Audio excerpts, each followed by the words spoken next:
Good afternoon. It's just after 1:15 on October 8th. We are back in session for the afternoon, beginning with a proclamation recognizing Domestic Violence Awareness Month by Councilmember Katz and Dr. Stoddard on behalf of the county executive and Sheriff Wee and some of our state's attorney leadership team as well as the Commission for Women.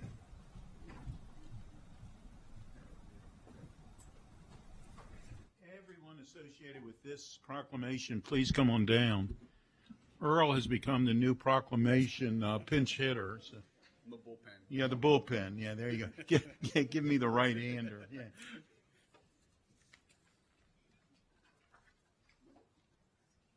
My goodness, this is impressive.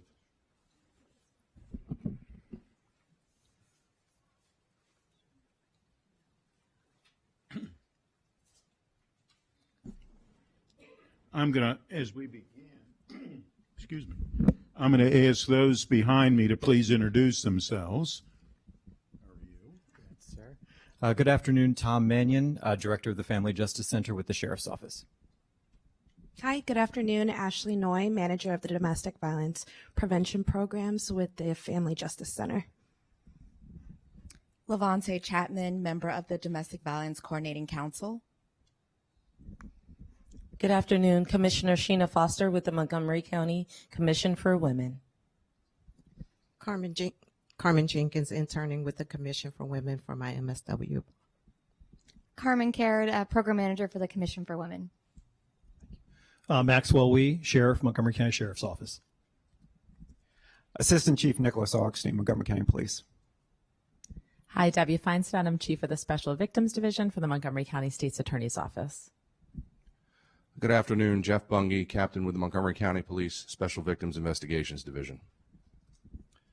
Detective Sergeant Chung with the Montgomery County Police, Supervisor for the Domestic Violence and Elder Abuse Unit. Dornay Hill, Senior Administrator, Health and Human Services. Rosalia Scottman, Manager for Trauma Services. Liz Briganti, Supervisory Therapist for Trauma Services. Last but not least, Jody Finkelstein, Executive Director, Domestic Violence Center, Montgomery County Commission for Women. There you go. We knew who you were. Well, first off, thank you all for everything that you do, and it certainly does take a village to do what you all do. As Chair of the Public Safety Committee and a member of the Domestic Violence Coordinating Council as well, I'm proud to present a proclamation for Domestic Violence Awareness Month. The definition of domestic violence is violent or aggressive behavior within the home, typically involving the violent abuse of a spouse or a partner.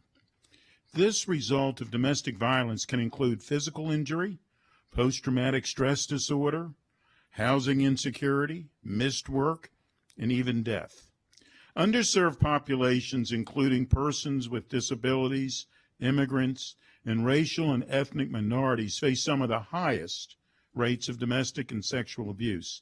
The Family Justice Center, which opened in the spring of 2009, co-locates multiple agencies to coordinate legal and social services for victims of domestic violence and their children.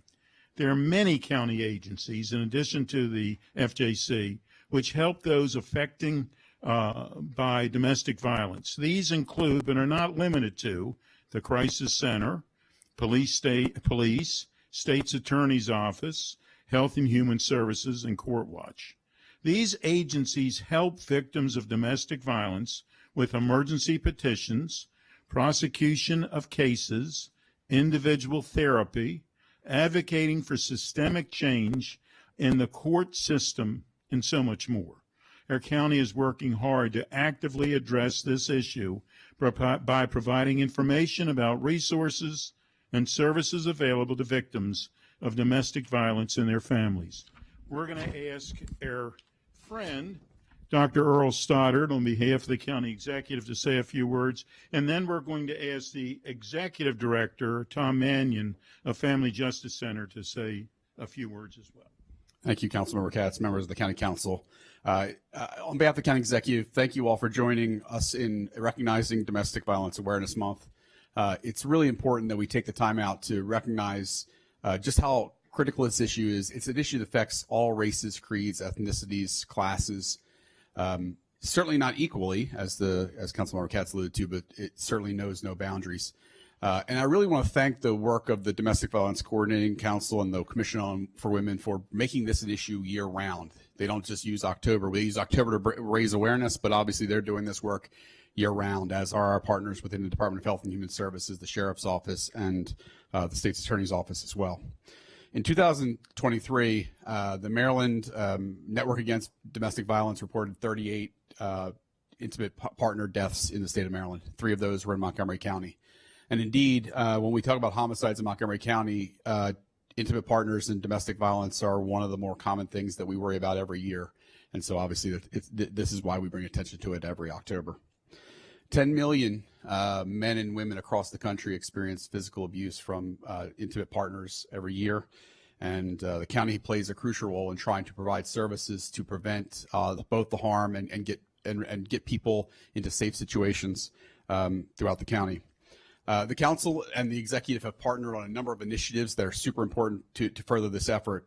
The Earned Sick and Safe Leave, for example, allows up to 7 days of leave for those experiencing the impacts of domestic violence, as well as the Domestic Violence Coordinating Council has produced a video this year explaining and educating to recognize the signs of domestic violence. You can watch that video free on the website.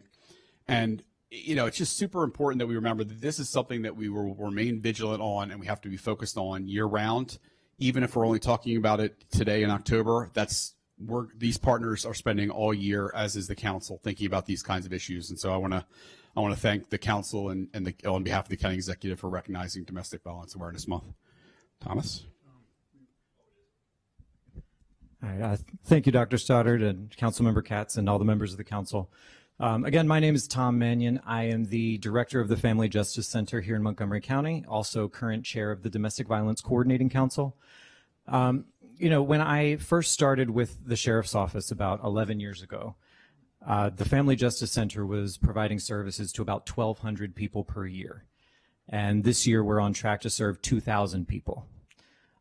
So the numbers are definitely increasing. This continues to be a very critical issue.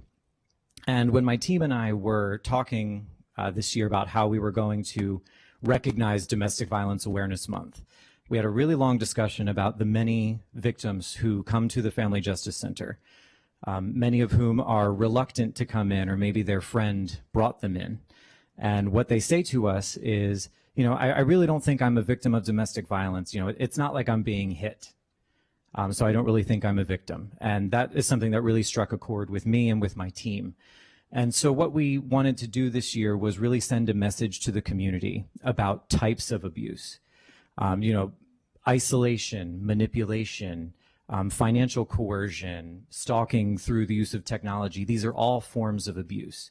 And so the message that we wanted to send to the community this year was, it may not be physical, it may not be visible, but it's still abuse. And so we're calling it the Still Abuse campaign. We've got a lot of content going out on social media. We have posters, we have videos. Our videos are actually going to be screened at select theaters at the AMC at Rio and Gaithersburg, as well as the Regal Cinemas in downtown Silver Spring. So the content is going to be all over the county. I hope you'll be able to see it. I hope you'll help us spread the word. That again, it's not always physical, it's not always visible, but it's still abuse. And I want to thank the council and the executive for continuing to partner with us on this critical issue and making sure that all of us have the resources and the tools we need to combat this issue. So thank you very much. Thank you, and we thank the sheriff in his office as well. I see our friend and colleague, Delegate Polakovich Carr, who's a state delegate. Would you like to be in this picture? The state is certainly a great partner with us as well. So please come on down. And with that, this is a proclamation, whereas on the average in the United States, 24 people per minute are physically abused by an intimate or dating partner. 1 in 3 women and 1 in 4 men have experienced rape, physical violence, and or stalking by an intimate partner. Nearly 1 and 10 teenagers have experienced physical violence, and in between 10 to 20% of children are exposed to domestic violence yearly, and whereas knowing the signs of abuse is critical to preventing domestic violence, some signs include if a partner bullies, threatens, or controls you, including if a partner controls your money, cuts off your family and friends, and or physically or sexually abuses you, and whereas the Montgomery County Family Justice Center and Trauma Services and the Crisis Center, located in Rockville, offer free, confidential services to anyone impacted by domestic violence, including virtual services and support available in multiple languages, and whereas during the month of October, the Montgomery County Domestic Violence Coordinating Council will be running the Still Abuse campaign at local movie theaters throughout the county and social media to promote awareness of all types of domestic violence, and whereas local businesses and public spaces will display domestic violence awareness posters through public awareness and education, we can reduce the incidence of domestic violence in Montgomery County. Now, therefore, it be resolved that Mark Elrich, the county executive, Sidney Katz as a council member, and the entire Montgomery County Council of Maryland do hereby proclaim the month of October 2024 as Domestic Violence Awareness Month. And it's signed today by Mark, Andrew, and me. Thank you very much.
Thank you, Councilmember Katz, and our guests for raising additional awareness for Domestic Violence Awareness Month, a very important issue in our community and so many communities.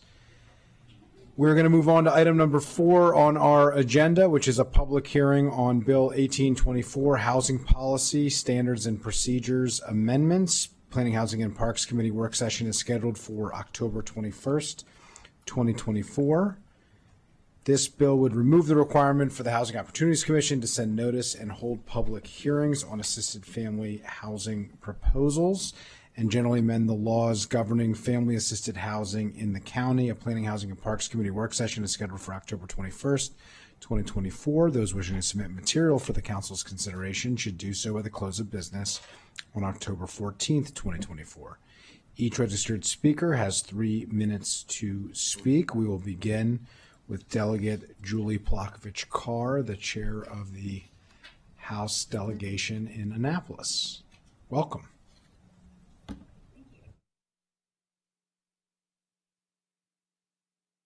All right. For the record, I'm State Delegate Julie Plakovich Carr here in strong support of the legislation.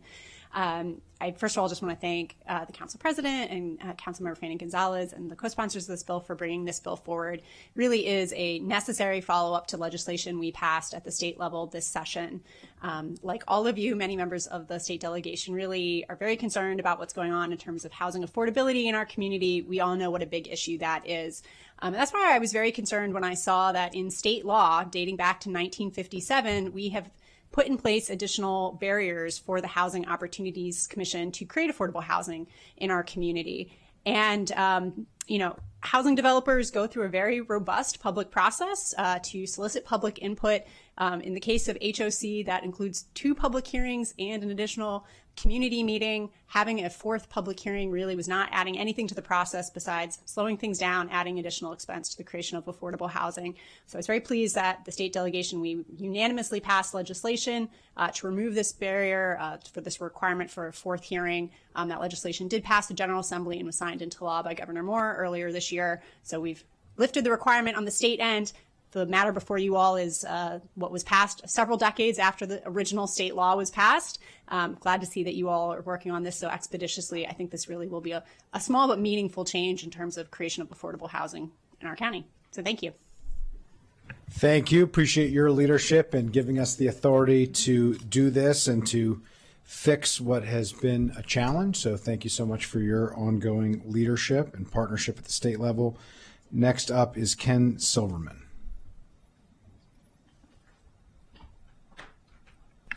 Good afternoon, council members. Ken Silverman representing the Housing Opportunities Commission in support of Bill 1824. Also really want to thank Council President Friedson, Councilmember Fanning Gonzalez for introducing the bill. Thank all the council members that have co-sponsored. And thank each and every one of you for your constant support of our shared mission to build more affordable housing in Montgomery County. As you heard, this is a decades-old provision that was included in state and county law. This year is actually the 50th anniversary of the state and county turning what was formerly the Housing Authority of Montgomery County into the Housing Opportunities Commission with a broader mission and a broader set of authorities to not just focus on developing public housing under the federal program, but to use all local, state, and federal resources available to develop mixed income housing for all of our communities. Unfortunately, this provision was included in that county and state code change. It does not, removing that requirement does not exempt HOC from all of the requirements that would be in front of any other developer developing any other project. This is simply an additional requirement because the housing has an affordable component. Unlike every other developer, HOC is also a public entity, and as such, our board would continue to be subject to the Open Meetings Act. Our board meetings are open to the public, live streamed and recorded on YouTube. Every board meeting has a public comment period where any member of the public can address the commission directly about their issues.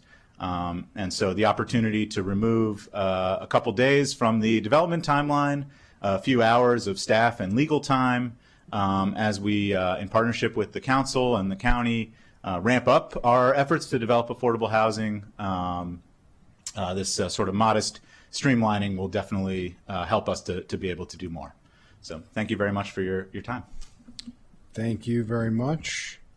There are no other speakers for this public hearing, so this public hearing is now closed. We're going to move on to item number 5, which is a public hearing on Bill 1924, Taxi Cab Licenses Amended Requirements. This bill would extend the age limit for vehicles that are permitted to provide taxi cab service in the county, modify the standards required for a taxi cab driver identification card, clarify certain language as it pertains to reporting crashes involving taxi cabs, generally amend the laws governing the licensing and regulation of taxi cabs. The Transportation and Environment Committee work session is currently scheduled for October 21st, 2024.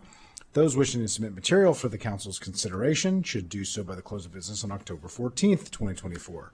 There are no registered speakers signed up for this hearing, so this public hearing is now closed. We're going to move on to item Number 6, which is a public hearing on Bill 2024, Public Campaign Financing Amendments. This bill would increase the maximum amount of funds a certified candidate may retain to pay post-election expenses, require periodic adjustments to permissible contribution limits and retention amounts based upon the Consumer Price Index, make updates and technical corrections throughout the public campaign financing law, and generally amend the county law related to public campaign financing.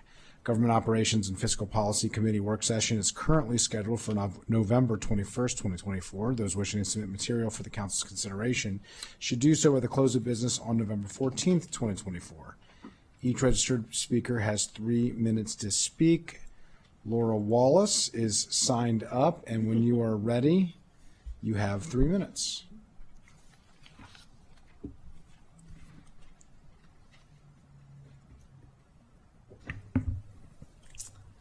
Hi, so lovely to see you all. My name is Laura Wallace. I live in Rockville in District 4, and I am the Montgomery County Director for the Jews United for Justice Campaign Fund. The campaign fund represents 2,000 Jews and allies in Montgomery County who act on our shared Jewish values to make our local government more democratic and more transparent, with leaders in office who consider the needs of community members rather than special interests. And today I'm speaking in favor of Bill 2024, which amends existing public financing law. We appreciate Councilmember Glass and Council Vice President Stewart for their leadership on this issue, as well as all of the co-sponsors of the bill. One of the most powerful images of Rosh Hashanah and Yom Kippur is the juxtaposition of the great shofar blasts and the still small voice. In this time of year, we really focus on that still small voice.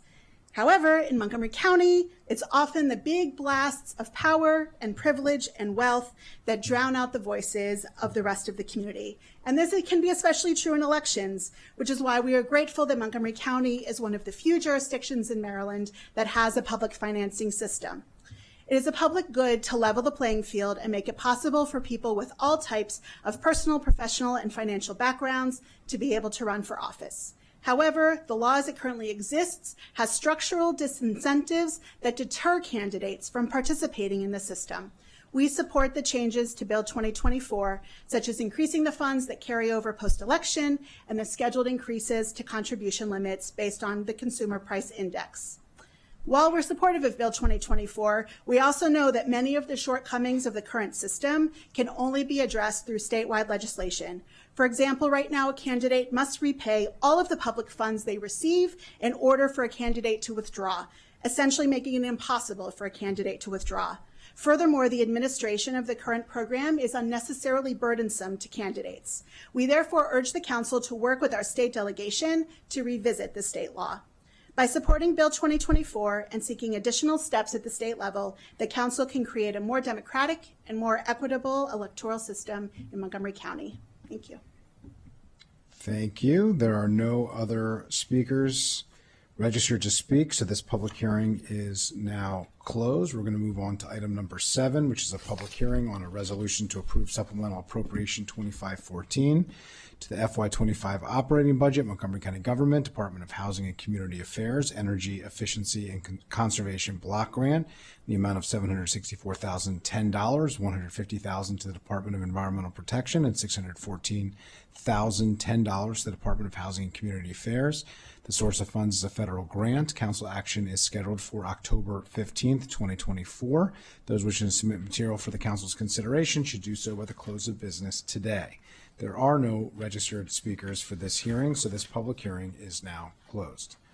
We're going to move on to item number 8 on our agenda, which is a public hearing on a resolution to approve the supplemental appropriation 2517 to the FY25 operating budget, Montgomery County Public Schools, Juul settlement funds for vape detection and prevention in the amount of $2 million. The source of funds is a state grant. Council action is scheduled immediately following this hearing. Each registered speaker has 3 minutes to speak. You'll hear a tone when your time is up. We have Scott Weber registered to speak in person. We'll welcome you to the table, and when you're ready, you have 3 minutes.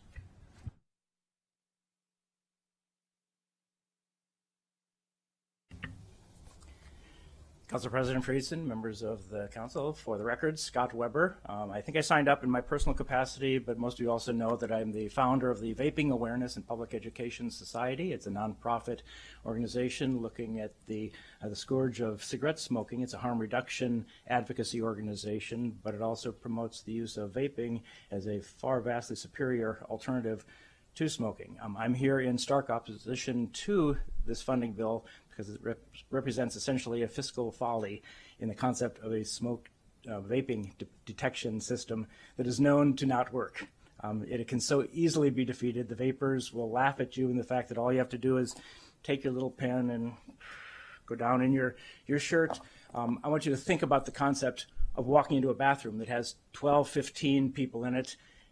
Someone does this quickly, walks out, it goes to the ceiling, it runs off, the detector gets notified, somebody gets a text message, some administrator runs down the hall to try to find who's there. You've got 12 or 15 people coming out. Who are you going to find out is there unless you have video cameras, which you can't do that in the bathrooms anyway. Your ability to then, someone takes it, puts it down their pants, you're now going to submit them to a strip search down to their underwear to find out who has it, but then you don't actually even know which one. If you had 2 or 3, or if even someone has it, you can't prove that they were the one who was responsible. The administration of it is absolutely nonsensical. It makes a lot of money for someone who would do a vape detection system. And I would also share with you that in bathrooms, they usually have significant ventilation. Sometimes there are odors that are emitted from stalls, and so they have a high rate of ventilation in those. Unless you have a detector that bypasses the ventilation of those, the aerosols that you can have going into it are going to be pulled out of the room anyway, because that's the whole purpose of it. The number of devices you would need to install in a bathroom would just be astronomical. You've got 12 by 12 is the recommended in a environment that has very little ventilation in it. You would need multiple devices in each one of those, and even if it did detect it, most of them are calibrated to 0.3 microns as opposed to ultrafine particles, which can be 0.25. The science isn't there. The ability to react to it, even if it is detected, is not there. I asked for a copy of the report and the data from 311, which is the number that's here. They didn't have it. They couldn't find it. They recommended I go over to the MCPS. They couldn't find it either. They sent me off to Ms. Waller, I believe, who's in charge of public safety. No response. Passed me on to Julie Yang, who I had also copied in there as my exec. She has not seen the report. They don't have the data. They haven't seen the report. They haven't looked at any alternatives. So what I'm actually asking is that the council not do anything at the moment for today, but look at alternatives, because I'm not sure anybody here who's actually seen the report, has seen the data, has looked at the alternatives, and I believe the public policy responsibility to spend $2 million on something to which no one really has an idea is going to work, has not seen the alternatives, would not be proper. Thank you very much. Thank you for your testimony. There are no other speakers registered to speak on this topic. This public hearing is now closed. We do have this scheduled as a public hearing in action, so I will entertain a motion to approve the supplemental appropriation 2517. So moved. Moved by Councilmember Lukey, seconded by Councilmember Jawando. All those in favor of this appropriation, please indicate by raising your hand. That is 10, 11, sorry, I didn't see your hand. That is 11, it is unanimous.